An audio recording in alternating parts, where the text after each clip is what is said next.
لوگوں نے سیڑھیوں پر سے پھینک دیا، ایسی جگہ پھنس گیا۔ بیہودہ میرے اوپر پیشاب کرتا رہا اور میں برداشت کرتا رہا۔ ذلت سے بہت خوشی ہوئی۔ مسجد میں پہنچ کر ورد کرنا شروع کیا۔ کان پکڑ کر پھینکنا چاہا۔ ناظرین السلام علیکم ورحمۃ اللہ وبرکاتہ۔ میں محمد عبدالحکیم نقشبندی آپ کے خدمت میں حاضر ہوں۔ ناظرین، تو جیسا کہ آپ سماعت کر رہے ہیں، حضرت ابراہیم بن ادھم رحمۃ اللہ تعالیٰ علیہ کی زندگی کی حالات اور مناقب، یہ ویڈیوز میں شارٹ ویڈیو میں بھی اپلوڈ کرتا ہوں اور لانگ ویڈیو میں بھی اپلوڈ کرتا ہوں۔ آپ دونوں ویڈیوز دیکھیں تو آئیے میں اپنا ٹائم بھی بچاتے ہوئے اور آپ کے ٹائم بھی بچاتے ہوئے سیدھا میں اپنی واقعات پہ آتا ہوں۔ ویڈیو پسند آئے تو لائک بھی کریں اور شیئر بھی کریں۔ اعوذ باللہ من الشیطان الرجیم، بسم اللہ الرحمن الرحیم۔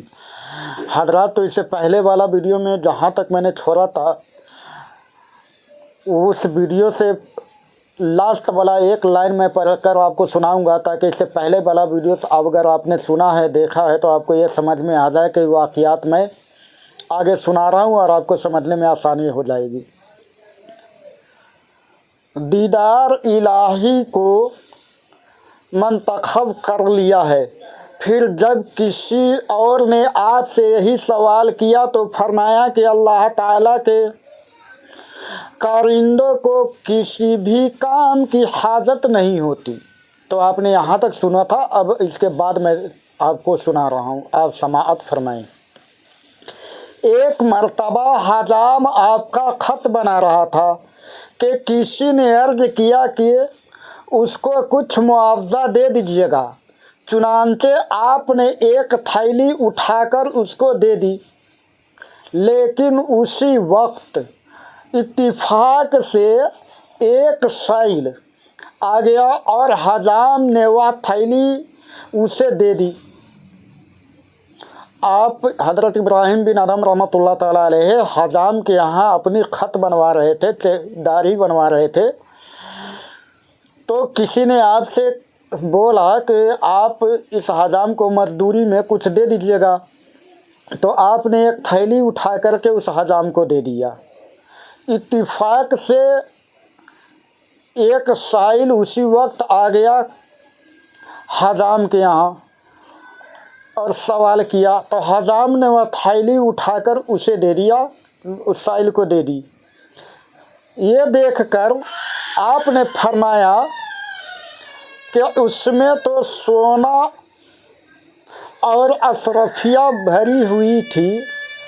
اس نے کہا کہ اس کا علم تو مجھ کو بھی ہے اور یہ بھی معلوم ہے کہ انسان دل سے غنی ہوتا ہے، نہ کہ دولت سے،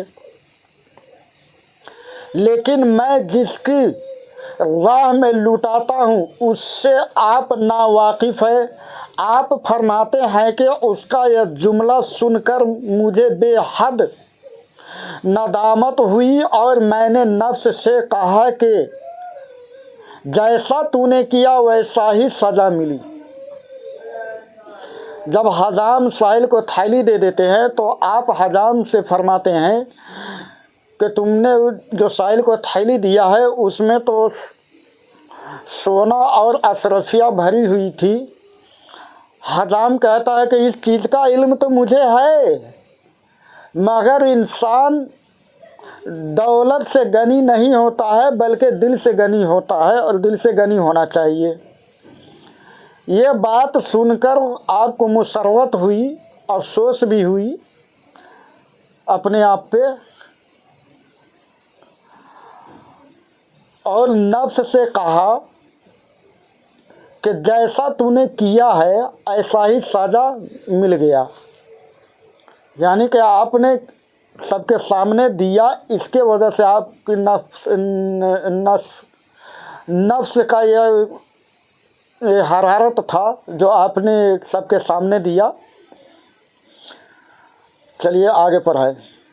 لوگوں نے جب آپ سے یہ سوال کیا کہ کیا حالت فقیری میں آپ کو کبھی مسرت بھی حاصل ہوئی ہے، تو آپ نے فرمایا کہ بہت مرتبہ، اور ایک مرتبہ میں کثیف کپڑوں اور بڑھے ہوئے بالوں کی حالت میں کشتی پر سوار ہو گیا، اور اہل کشتی میرا مذاق اڑانے لگے، حتیٰ کہ ایک مسخرہ بار بار میرے بال نوچتا اور گھونسے مارتا رہا۔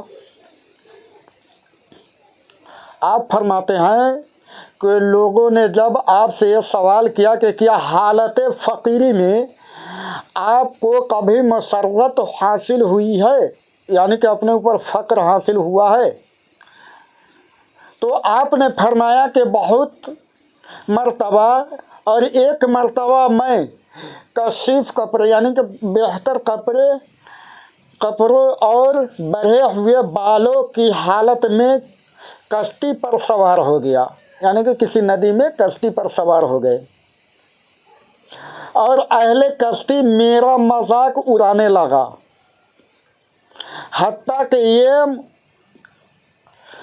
ایک مسخرہ جو مذاقیہ تھا وہ آپ کی بار بار بال کھینچنے لگا اور گھوسے بھی مارتا رہا۔ چنانچہ اسی وقت مجھے اپنے نفس کی رسوائی پر بے حد مسرت ہوئی، یعنی کہ فخر ہوا۔ آپ کے جب رسوائی ہوئی، ذلت ہوئی تو فخر ہوا، کیونکہ بزرگان دین کا عادہ یہ ہوتا ہے کہ ان کے نفس کی رسوائی ہوتی ہے، آپ کا رسوائی نہیں ہوتا ہے، تو اس لیے بزرگان دین نفس کی رسوائی پہ خوش ہوتے ہیں کہ چلو تم نے جیسا کیا ویسا پایا۔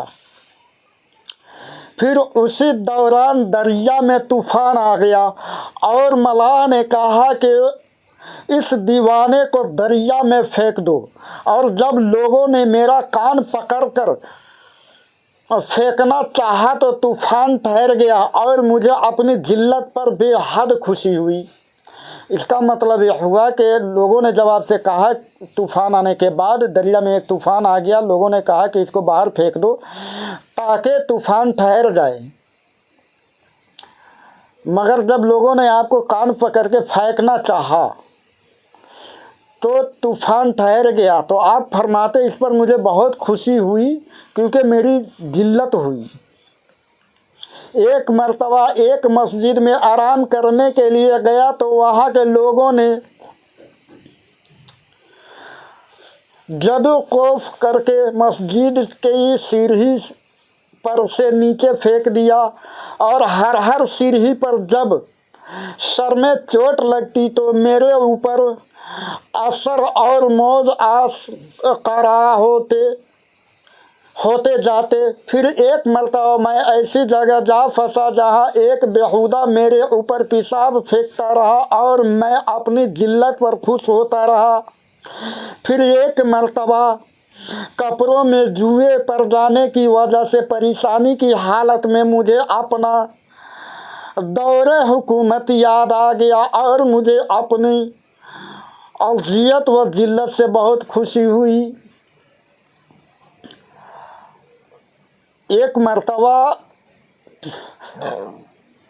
آپ کے کپڑے میں جوئے پڑ جاتے ہیں اور بہت ذلت ہوتی ہے، کئی وجہ سے آپ کو ذلت ہوتی ہے۔ حضرات میں سمجھانا یہ چاہتا ہوں مین چیز کہ حضرت ابراہیم بن آدم رحمۃ اللہ تعالیٰ علیہ، میں نے ابھی آپ کو پڑھ کر سنایا کہ مجھے اپنی دور حکومت یاد آ گیا، مطلب آپ جب اولیاء کامل نہیں تھے، اس سمے جو شروعاتی دور تھی آپ کی، آپ ایک حکمراں تھے، بلخ کے حکمراں تھے آپ، اور آپ دولت مند تھے۔ آپ نے سب کو خیر باد کہہ کر اور اللہ کے راہ میں نکل گئے، اور آپ نے فقیری کو اختیار کیا۔ اسی لیے آپ فرماتے ہیں کہ مجھے دور حکومت یاد آ گیا، مگر اذیت و ذلت سے مجھے خوشی ہوئی۔ آپ فرمایا کرتے کہ میں تو